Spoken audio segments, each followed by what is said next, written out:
میرے دوستو وضو کے 4 فرض ہیں اور غسل کے 3 فرض ہیں۔ جب جوان اپنی بیوی کے ساتھ ہم بستری کرتا ہے تو اس کے بعد اس کے جسم کا 100% پاک ہونا ضروری ہے تاکہ وہ نماز پڑھ سکے، اور اگر اس کی بیوی نے بھی پاک رہنا ہے تو اس کا بھی 100% پاک ہونا ضروری ہے۔ صرف نہانے سے غسل نہیں ہو جاتا۔ غسل کے 3 فرض، ان میں پہلا فرض یہ ہے کہ آپ نے کلی کرنی ہے۔ ہاتھ تو دھونے ہیں نا، یہ فرض نہیں ہے، لیکن ہاتھ صاف کرنے ہیں، اپنی شرمگاہ استنجا کرنا ہے، دھونی ہے۔ پہلا فرض یہ ہے کہ کلی کرنی ہے۔ اور کلی کس طرح کرنی ہے؟ یہ جو آپ کی گھنڈی ہے نا، یہاں تک پانی آنا چاہیے، آپ نے غرارہ کرنا ہے، غرارہ کرنا ہے۔ نوجوان بھی سیکھ لیں، والدین بھی سیکھ لیں، اپنے بیٹوں کو سکھانا ہے آپ نے، جو آج اس محفل میں آپ سیکھیں گے۔ غرارہ کرنا، پانی یہاں تک پہنچے، اور جو دانتوں کے اندر سوراخ ہے نا، ان کے اندر پانی چلے، سرکل کرے، آپ کی زبان کے نیچے، زبان کے اوپر، پورے منہ میں پانی پھرے۔ یہ پہلا فرض ہے۔ دوسرا فرض یہ ہے کہ آپ نے پانی چلو میں لے کے اپنی ناک میں چڑھانا ہے، اور یہ جو ناک کی سخت ہڈی ہے یہاں تک پانی کا آنا فرض ہے۔ سمجھ رہے ہیں میری بات؟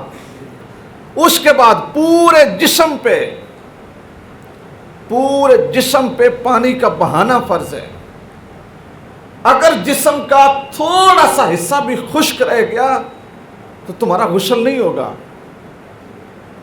تمہاری نماز نہیں ہوگی، تمہارا جسم پاک نہیں ہوگا، بے شک تم کتنے مہنگے پرفیوم لگا لو۔ اور اس کے اندر پیچیدگیاں کیا ہیں؟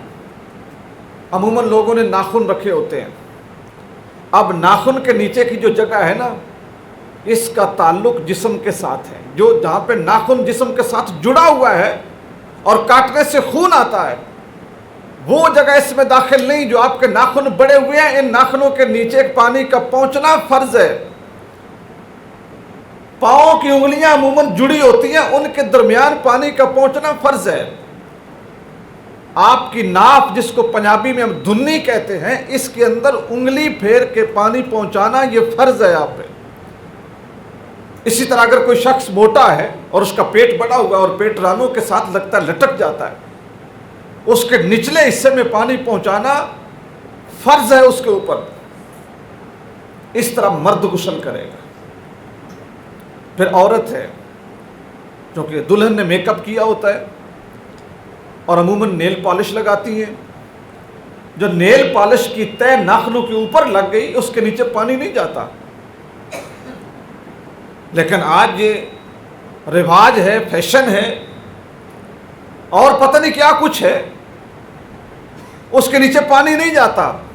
بھلے وہ لڑکی نہاتی رہے، خامند سے ملنے کے بعد بھلے وہ نہاتی رہے، جب تک اس کے جسم پورے کے اوپر میرے دوستو پانی نے نہیں جانا، اس وقت تک اس کا جسم پاک نہیں ہے۔ اور میں اس سے آگے ایک بات بتاؤں آپ کو۔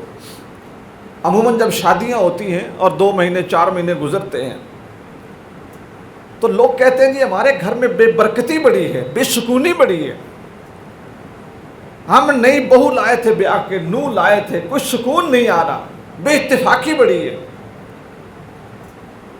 اور پھر کئی باتیں ہوتی ہیں۔